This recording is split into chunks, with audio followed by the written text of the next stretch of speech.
Então, assim, o médico, ao longo da faculdade, tem pouco contato com a emergência mesmo, com a UTI pediátrica. É uma coisa pouco difundida e eu tenho uma vontade de aprender aquilo que é mais difícil, assim, no sentido de menos... Gosta de desafio? Gosto de desafio, então Aham. fui atrás e gostei muito. Mas, para além disso, o que eu acho mais que me motiva é que a criança grave, ela tem um potencial de melhora diferente do adulto grave. Então, é mais satisfatório pessoalmente e também profissionalmente quando a gente consegue ver o resultado daquilo que você está fazendo de uma forma mais rápida ou de uma forma mais exuberante, assim.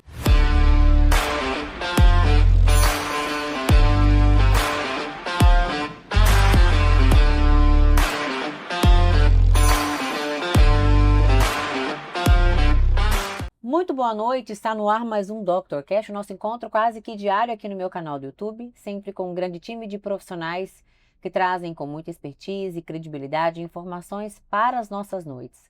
Eu tenho o privilégio de receber aqui hoje, ela que já é freguesa aqui do DrCast, nossa mentorada, nossa parceira, sempre muito disposta a trazer informações de qualidade para as nossas noites, doutora Luana Ribeiro, médica pediatra intensivista, hoje atua aqui em vários hospitais em Cuiabá, vem fazendo história e veio aqui hoje falar um pouquinho sobre essa rotina, sobre esse acompanhamento pediátrico intensivo. Doutora, muito bem-vinda, é um privilégio recebê-la aqui mais uma vez. Obrigada, o privilégio é meu de estar aqui de novo. Doutora Luana, o que te motivou, a escolher trabalhar com a pediatria intensivista, algo que aos nossos olhos meros mortais parece algo tão pesado, e dentre inúmeras especialidades, essa ganhou seu coração?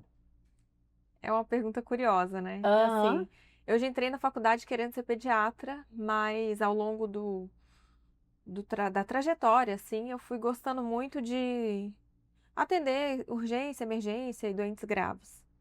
E aí chegou um determinado momento da minha vida que eu percebi que pouco se sabia de emergência pediátrica em relação à medicina de emergência geral. Então, assim, o médico, ao longo da faculdade, tem pouco contato com a emergência mesmo, com a UTI pediátrica. Então, é uma coisa pouco difundida. E eu tenho uma vontade de aprender aquilo que é mais difícil, assim, no sentido de menos... Gosta de desafio? Gosto de desafio. Então, Aham. fui atrás e gostei muito. Mas, para além disso, o que eu acho mais que me motiva é que a criança grave, ela tem um potencial de melhora diferente do adulto grave.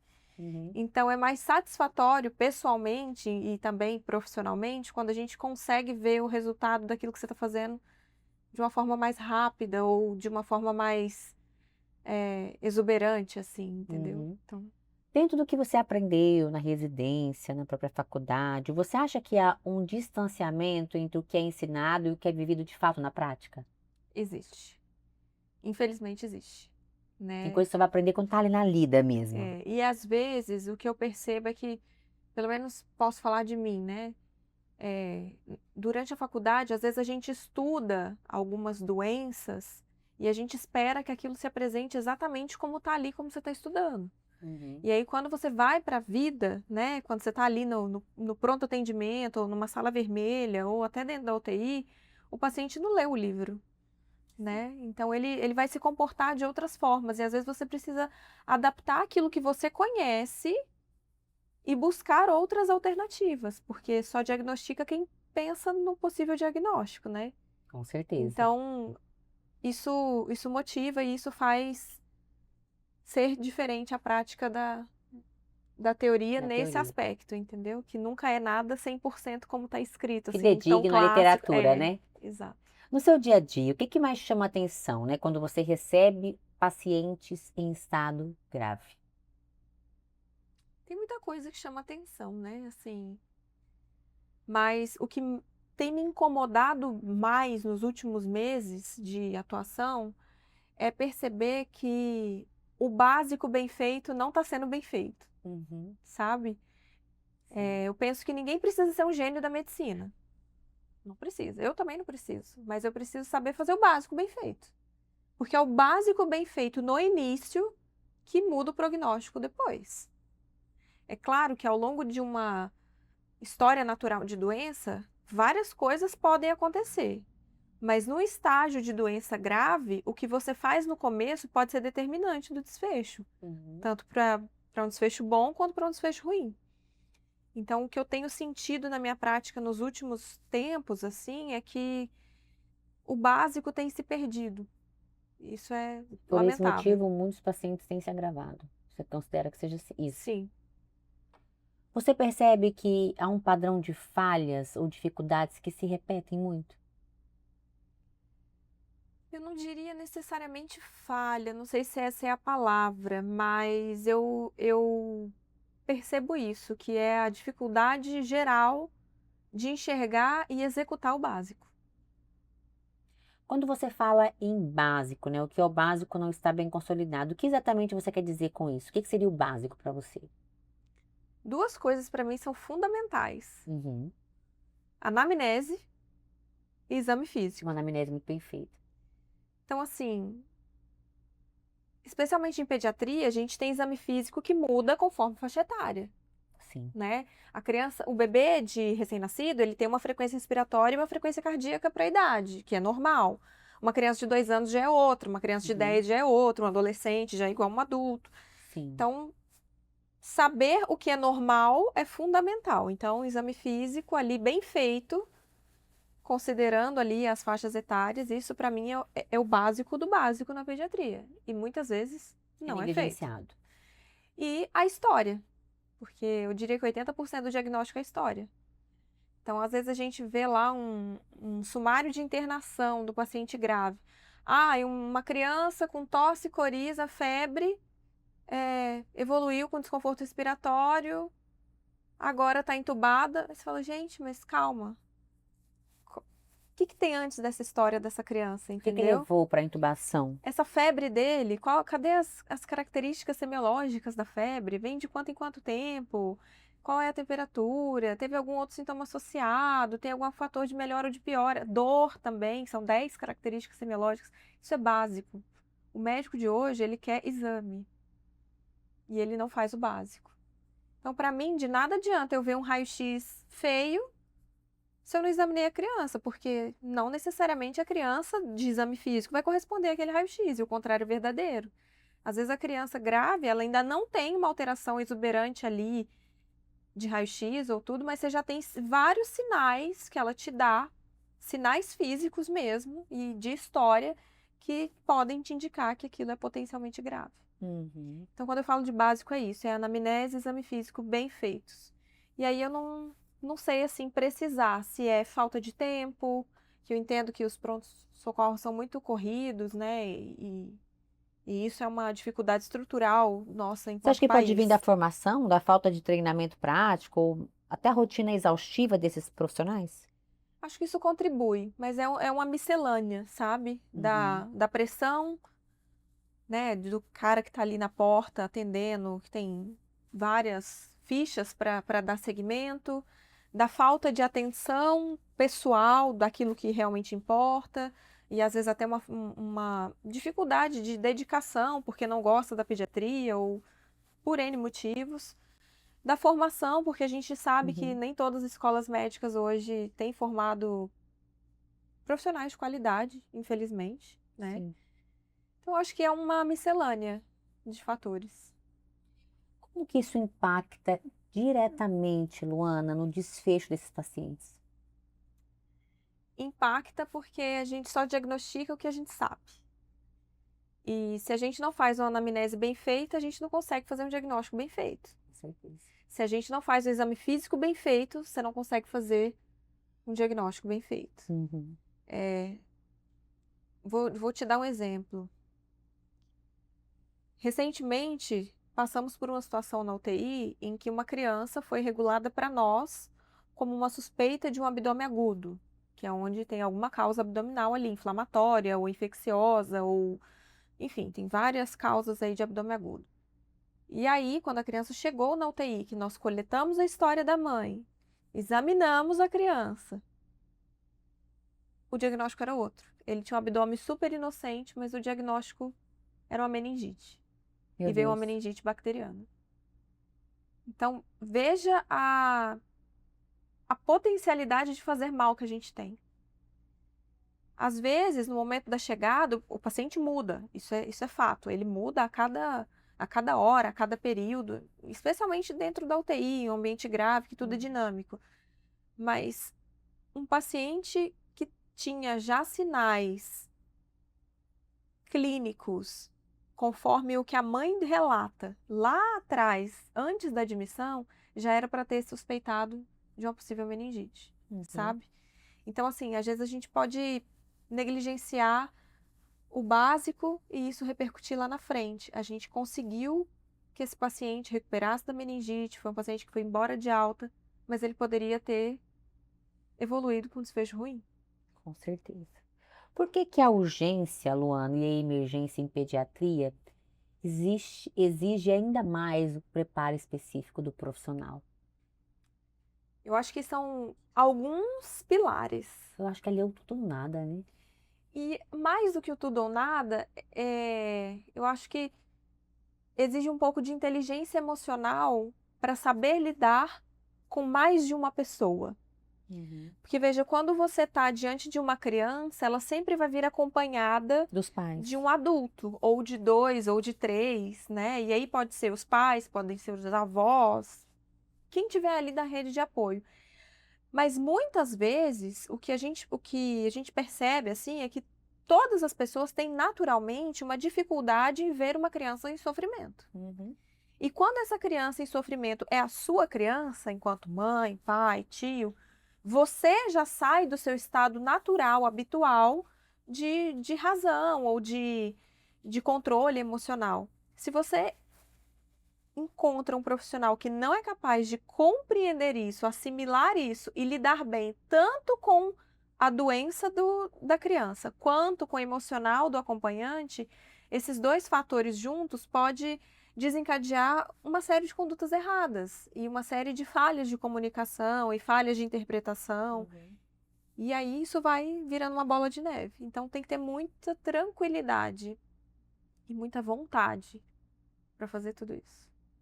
Quais são os erros mais comuns, né, que você vê nesse tipo de acolhimento ali, nesse atendimento ali da urgência e da emergência? Eu não falo nem erro, falha mesmo, que passa despercebido. Você falou a questão do pronto da anamnese, mas geralmente esse paciente já vem com uma anamnese quando ele vem para urgência e emergência, ou não? Assim, existe uma diferença da urgência e da emergência e da UTI, né? Geralmente o paciente chega no hospital pela porta de entrada, que é uma porta de urgência e emergência, né? Na verdade, ali ele vai chegar, ele vai ser triado em ficha verde, amarela, laranja, vermelha, enfim.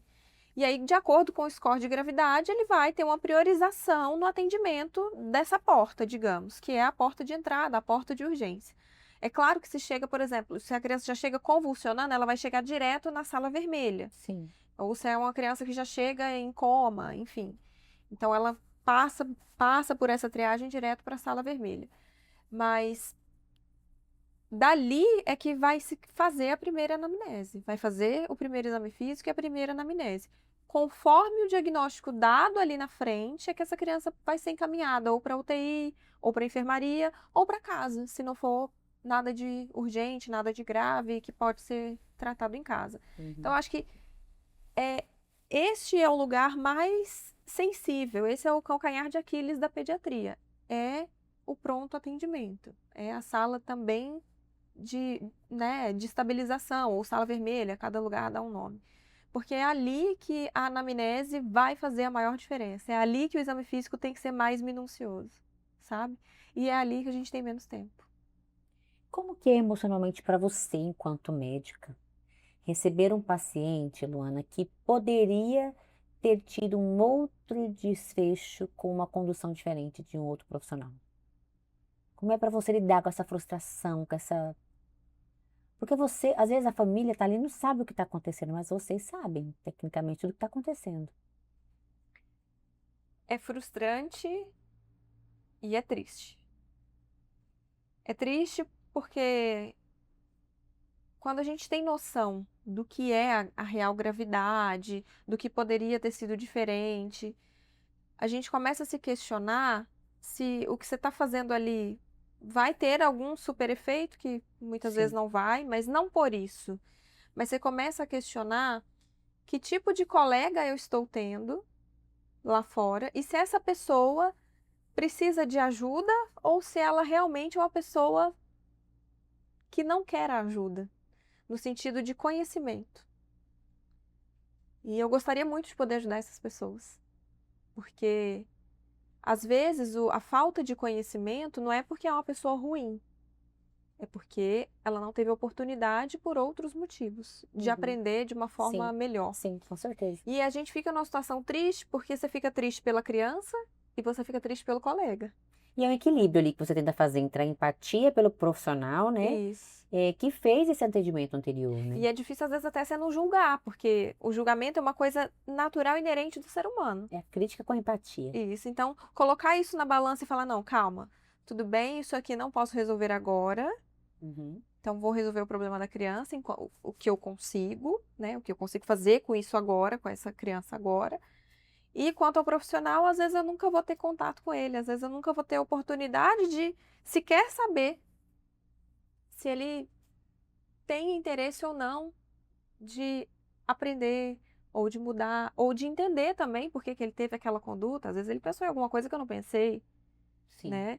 Uhum. Então, eu não sei se eu te respondi, mas é Respondi, meio que mas isso. respondeu muito bem, muito bem. Esse cenário, né, te fez mudar alguma coisa na forma de como atuar, como estudar, lidando com essas situações rotineiras, né, nesse ambiente intensivista? Você passou a olhar de uma outra maneira e a estudar, a se dedicar mais? Sim. Você se cobra mais por conta disso, Luana? É muito engraçado, porque parece que quanto mais a gente vivencia situações e tenta se capacitar, parece que mais burra a gente vai ficando. Mas não é isso, é que a gente vai tendo noção da magnitude das coisas e do Sim. potencial de malefício que a gente pode trazer. Uhum. Então, se tem uma coisa que eu aprendi nesses anos assim trabalhando e convivendo com pessoas muito grandes e muito maiores que eu, que me ensinam todos os dias, é que a gente tem que ter muita, muita, muita humildade no nosso dia a dia. Ah, com A certeza. gente não tem uma verdade absoluta. Todo mundo erra. Invariavelmente. Todos erram. Em maior ou menor escala, mas todos vão errar. O E erro, às ele é vezes, suscetível de todo ser humano, né? exato. E às vezes a gente não erra porque a gente quer errar. A gente erra porque a gente desconhece o acerto. Então eu brinco Sensacional essa que sua frase. eu brinco que na medicina existem duas situações: o conhecimento e a falta dele. Então, quando eu conheço uma doença, eu sou capaz de diagnosticá-la. Se eu não conheço, E o erro é fatal na medicina. Ou profissão que eu falo, gente, todas as profissões nós somos suscetíveis a erro e a maioria desses erros são reparáveis, né? Mas na medicina eu admiro tanto esses profissionais por conta disso, porque qualquer erro pode custar a vida de alguém. Eu vivi 12 anos no ambiente hospitalar, né, Luana? Eu trabalhei 12 anos dentro de hospital, trabalhava ali na parte da UTI, liberando exames, acompanhando pacientes, passando laudos, né, passando de familiares. E a gente vê a gravidade e a frustração de um profissional quando não dá certo, quando dá errado. E isso assim, nos traz para uma reflexão. É uma profissão que eu acho que o erro ele vale muito, não só para o paciente, como para o próprio profissional. A culpa, né? sim. Nossa, eu poderia ter feito Uhum. diferente. E mesmo quando a gente, às vezes, discutir em conjunto com outros colegas, com outros especialistas, é fundamental, porque cada um tem uma visão, né, daquilo que sabe mais, e quando a Uhum. gente junta todas essas visões, a gente é mais forte. Então, Sim. enquanto equipe, não só os profissionais médicos, toda a equipe multi, né? Uhum. Isso é muito importante. E é tão interessante quando a gente consegue, às vezes, se apoiar nas decisões, mesmo na incerteza, porque nem sempre a gente vai ter certeza de tudo e vai bater o martelo que é aquilo e acabou. Não. Mas quando um suporta o outro, no sentido de suporte mesmo, para endossar aquilo que vamos fazer juntos, então a gente divide o queijo suíço ali nas fatiazinhas, né? E Certeza. cada um assume a sua parcela e fala, vamos nessa. Isso é incrível, porque o desfecho pode ser bom, como todo mundo quer que seja, e pode não ser aquilo que a gente está esperando. E quando ele não é e a gente está junto, é muito mais fácil de lidar. Não extingue aquela incerteza de dentro, mas alivia o sofrimento nosso, né? Porque a gente fala assim, tá bom, opa, essa estratégia não deu certo. Qual vai ser a próxima? Mas a gente tá junto. Com certeza. Por que você acredita, doutora Luana, que os cuidados paliativos ainda são tão poucos compreendidos? Ah, isso aí cabe outro podcast.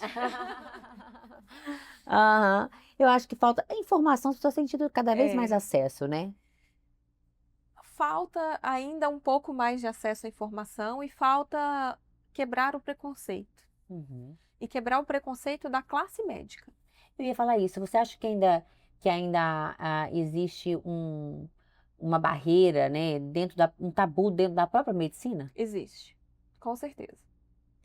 Eu vejo isso com muita frequência e eu tenho colegas extremamente esclarecidos Uhum. que sabem na teoria o que é o cuidado paliativo, mas na prática não conseguem indicar. Sim. Sabendo, racionalizando, mas o emocional falando mais alto. Então, não deixa de ser uma barreira, né? Sim. Então, são várias barreiras. O conhecimento técnico e o endosso pessoal, humano, né? Que tem aí envolvido. Porque é muito difícil para gente que é médico ter a coragem de falar, não vamos tratar a doença, mas tratar o doente. E muitas pessoas da classe médica ainda acreditam que tratar a doença É tratar o é doente. tratar o E doente. não é. Exato, Não é porque nem sempre a doença vai ter tratamento, justamente. mas o doente tem. Exatamente. Perfeito. Eu ia te perguntar qual que é o maior erro de interpretação que você vê nesse tema, e você já me respondeu, né, de forma muito clara. Em que momento, Luana, o cuidado paliativo ele deveria entrar no acompanhamento desse paciente? Quando que a gente pode considerar que esse paciente já precisa de um acompanhamento paliativo? Todo paciente que tem uma doença crônica complexa, uma Uhum, doença incurável, uhum, ou uma doença que é passível de cura, mas tem um tratamento longo complexo, é elegível a cuidado paliativo. Quando? No diagnóstico. Ah, mas eu diagnostiquei que o meu filho vai ter uma cardiopatia complexa no eco fetal. Ok, você já deveria estar se mobilizando a procurar um paliativista uhum. para seguir o seu bebê desde o momento do nascimento. Sim. Assim como o cardiologista vai seguir, porque por mais cirurgias que ele faça ao longo da vida e que o coração volte a ter uma estrutura anatomicamente próxima do normal, ele sempre vai ter alguma intercorrência relacionada a isso no seu desenvolvimento que pode necessitar de um cuidado geral. E é aí que o paliativista entra, né? Então, esse é um exemplo. Meu filho acabou de ser diagnosticado com uma leucemia. Ah, mas o doutor me falou que 90% das leucemias desse tipo são curáveis. Sim, são, e a gente espera que seu filho se cure. Mas como vocês vão lidar com esse processo de doença? Então, a resposta é essa, sempre no diagnóstico. O paliativo já começa no diagnóstico. No diagnóstico. Na sua visão, né, qual que é o maior gap hoje na formação médica? O que que você acha que tem sido ali um gargalo, né? O que que você identifica hoje, esse maior gap mesmo da formação médica? Visto até a banalização desses cursos, a gente estava conversando nos bastidores que ano que vem vai ter uma prova, né?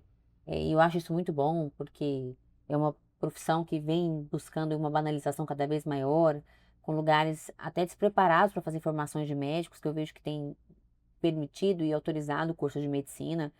E isso nos preocupa muito, né? A qualidade que os nossos filhos, nossos bisnetos, nossos netos vão ter dentro da medicina.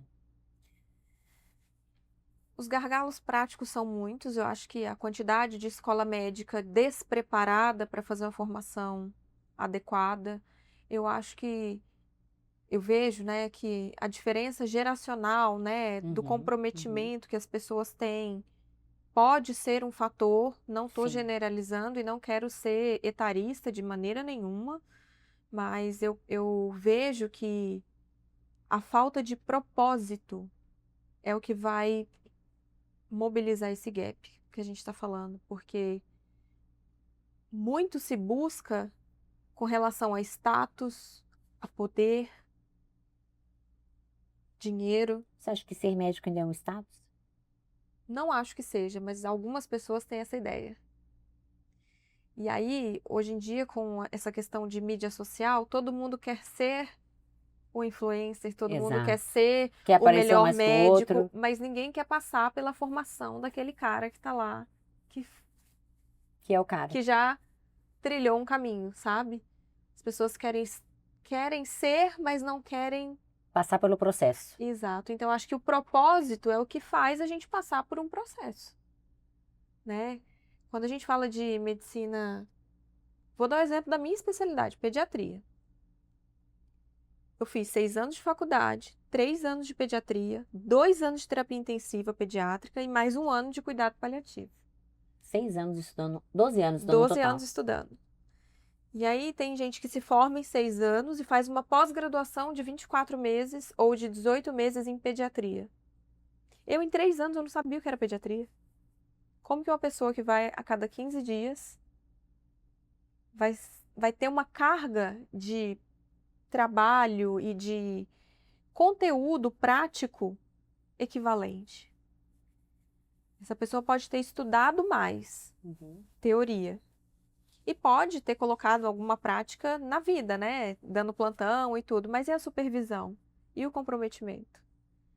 Entendo que essa pode ser a escolha de algumas pessoas que não têm condições, por outras razões, de fazer uma residência Sim. e que tudo bem, que bom que existe, né, a possibilidade de fazer, melhor fazer isso do que não fazer nada, também ainda tem isso, mas é sempre mais fácil buscar o caminho mais curto. Uhum. E o seu propósito pode ficar perdido nisso, porque por que você quer um caminho tão curto se você vai ser médico o resto da vida? Eu tenho uma afilhada que está prestando medicina. Meu sonho é ser médica. E aí eu falo, que bom, vamos lá, estou de acordo, vou te ajudar. Ah, Uhum. mas você acha que eu tenho que ser qual a especialidade? Você não tem que preocupar com isso agora, porque você vai ser médico o resto da vida. Aí muitas pessoas falam, ai, mas se eu não terminar e entrar na residência, eu não vou entrar, porque é pouca vaga. Você vai ser médico o resto da vida. Sim. Por que você está com pressa? Entendeu? Então acho que toma muito cuidado com essas escolhas. Até onde você acha que vai a responsabilidade da formação e onde começa a responsabilidade individual de cada profissional? Responsabilidade individual começa o dia que ele marca o X do vestibular. Como tudo na vida, ninguém é obrigado a fazer aquilo para o resto da vida. Uhum. Você pode continuar sendo médico e nunca mais exercer, Uhum. mas tudo na vida, tanto a medicina quanto qualquer outra profissão, se você se propõe a fazer, faça bem feito ou não faça. Porque quando a gente se propõe a fazer algo por alguém, você está colocando uma outra vida Sim, na sua mão. na sua mão. E isso pode ser de uma forma direta ou indireta. Sim. O engenheiro, quando vai construir uma ponte, se essa ponte cai e tem uma galera passando, essas mortes estão na mão dele, de alguma maneira, direta ou indireta. E o médico não é diferente. Então, eu acho que a responsabilidade começa na hora que você tem a iniciativa de trabalhar com isso. Decidiu ser médico, né? Você já assume uma responsabilidade que é sua, Uhum. indiferente da sua formação. Eu acho que até quando o médico ele vai atuar, ele tem que ter a consciência, estou preparado para isso? Estou pronto para isso? Se eu não estiver pronto para isso, o que eu posso fazer para estar pronto? Vou buscar ajuda de quem? Exato. E aí a gente tem Porque é caminhos. muito fácil também, Luana, a gente culpar instituições, formações, mas é como Deus nos deu o livre-arbítrio. Deus deu, todo mundo tem oportunidades, uns são oportunidades mais factíveis, mais fáceis, outros são oportunidades mais difíceis, mas correm atrás, lutam mais. Mas Deus nos deu o livre-arbítrio e a gente tem que ter consciência, tá? Eu estou preparado? Eu estou pronto? Porque é como toda a área, eu falo que não é só a medicina, né? Quando a gente trabalha com pessoas, a gente lida com a vida e com o sonho de alguém. E é muito sério você lidar com o sonho, com a vida de alguém, sem uma responsabilidade, uma autorresponsabilidade. Exatamente. De que se alguma coisa der errado, sim, a culpa é sua. Não é da sua faculdade, não é da sua formação, não é da sua equipe. Você tem seu percentual de culpa. Seja ele alto ou baixo, mas tem. Exatamente. Que conselho você deixaria hoje, Luana, para o médico recém-formado? Busque ajuda. E essa ajuda é a melhor ajuda que você puder ter no momento em que você estiver. Não tem vergonha de aprender? Não, não pode ter. Ninguém sabe tudo. E na medicina a gente não sabe quase nada, Verdade. entendeu?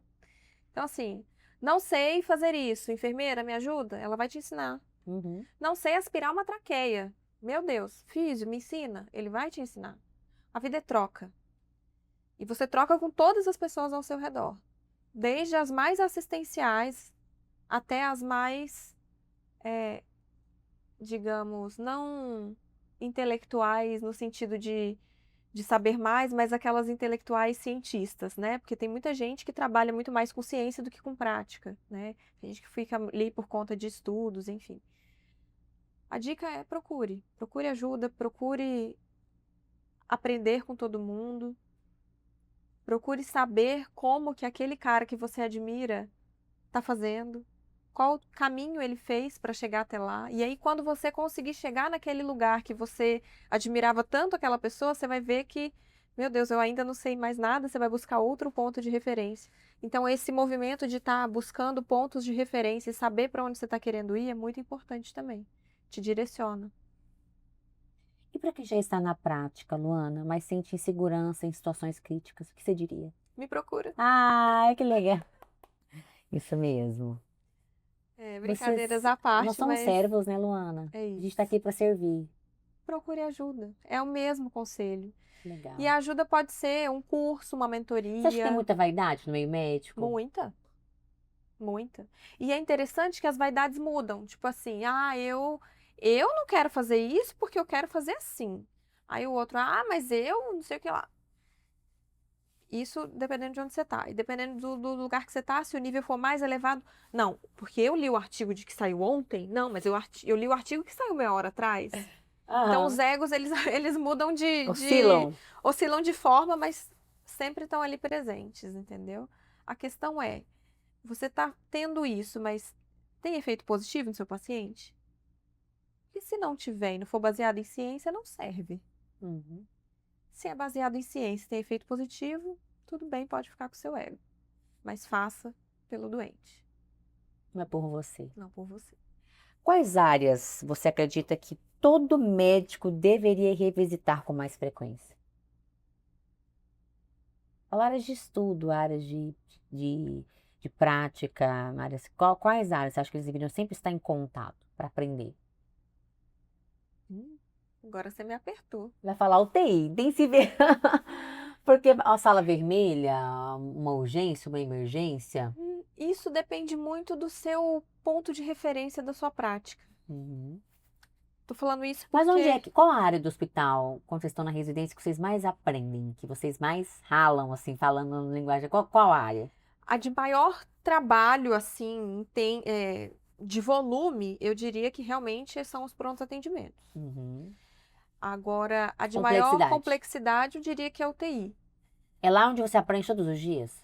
É lá onde eu aprendo todos Então os acho que dias. é lá que eles deveriam revisitar, com certa frequência, né?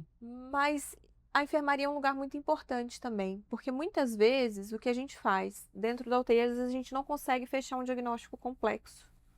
A gente tira o doente da situação crítica, ele recupera, ele tem ali uma estabilidade hemodinâmica, enfim, Uhum. e ele vai para a enfermaria para seguir investigando alguma doença, por exemplo, reumatológica, alguma doença rara, genética, que vai precisar de outros cuidados, endocrinológica. E ali também é o conhecimento que vai, da especialidade que vai direcionar e vai mudar o desfecho, entende? Então, assim, na UTI a gente consegue ter uma ideia geral das síndromes, né, das doenças sindrômicas, no sentido de para que lado eu vou, se é mais da hemato, se é da onco, se é da reumato, mas quem vai seguir esse cara tá lá fora na enfermaria. Então, a enfermaria é um lugar de grande aprendizado nesse sentido, sabe? De investigar a fundo, de dar uma de Sherlock Holmes mesmo e conseguir, às vezes, elucidar diagnósticos que na terapia intensiva e nem na emergência você não vai conseguir. Perfeito. Para a gente encerrar com chave de ouro esse bate-papo muito especial, qual que é a reflexão mais importante que você gostaria que quem está nos ouvindo nessa noite levasse dessa conversa? Eu gostaria que os meus colegas que vão se formar, ou que estão em formação, ou que já são formados, enfim, que vocês considerassem sempre buscar ajuda. Essa ajuda pode vir do colega que está do lado, com uma discussão de uma prescrição. Essa ajuda ela pode vir da enfermeira sênior do setor, que já tem experiência, está ali há 20 anos trabalhando com aquilo e já viu várias vezes aquilo que você está batendo cabeça e é uma coisa simples. Isso pode vir da físio, que sabe às vezes mais de ventilação do que a gente. E isso pode vir de algum colega que você se espelha, que você admira, que você tem ali uma fonte de referência. Busque ajuda. Busque ajuda fazendo cursos, busque ajuda se aprimorando, busque ajuda tendo paz de espírito, tendo uma qualidade de vida sua, com o tempo para você, porque ninguém é capaz de ajudar o outro se não se ajudar. Ninguém é capaz de oferecer um bom trabalho se não está bem consigo mesmo. Então, busque ajuda, pessoal, emocional e profissionalmente, sempre. Com certeza, arrasou. Obrigada, viu, Lu? Deus te abençoe, que você continue aí firme na sua jornada de sucesso na medicina. Amém. Não só cuidando dos seus pacientes, como inspirando, auxiliando colegas também de profissão, tá? Deus te abençoe. Amém. Vocês que nos acompanharam, eu falo sempre que a informação ela só começa aqui, ela continua através de você, que pode compartilhar e replicar esse conteúdo com amigos e familiares. O Dr. Cash vai ao ar quase todos os dias, às 19 horas da noite. E se você não é inscrito, se inscreva, tá? Porque você sempre vai estar por dentro aí de grandes informações com profissionais altamente capacitados que sempre vêm trazer informação com responsabilidade para vocês. Espero você no próximo episódio, às 19 horas. Até lá! Na Vitaforma, nosso propósito vai além da suplementação. Acreditamos que investir em saúde é construir um futuro de qualidade, energia e vitalidade. Com nossa linha de suplementos de alta qualidade, como a creatina, a VitaCarb, Vital Q12, a melatonina, o ômega 3 e a creatina em goma, oferecemos soluções práticas e eficazes para quem busca viver mais e melhor. Escolher Vitaforma é priorizar sua saúde e a sua longevidade. Somos mais que uma marca de suplementos, somos um parceiro na sua jornada de bem-estar e evolução. Vive intensamente. Invista em você.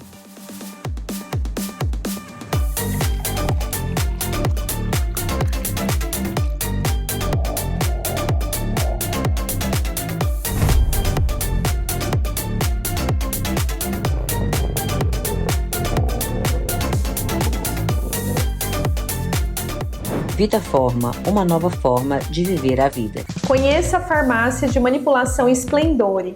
Oferecemos um ambiente aconchegante, um laboratório completo para manipular as suas fórmulas e uma linha própria e exclusiva da La Splendore, com produtos de skincare e suplementação. Na Splendore, você pode também agendar uma consulta farmacêutica para obter orientações personalizadas. Visite nossas unidades em Rondonópolis e Primavera do Leste. Splendore Farmácias de Manipulação. Há 11 anos, suplementando saúde.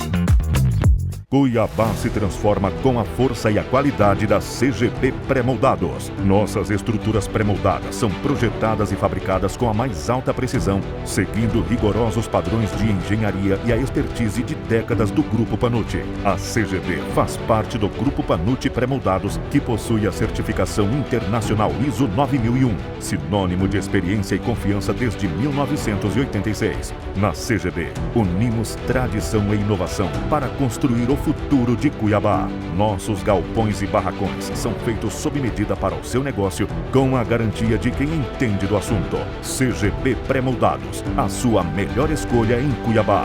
Entre em contato e faça um orçamento.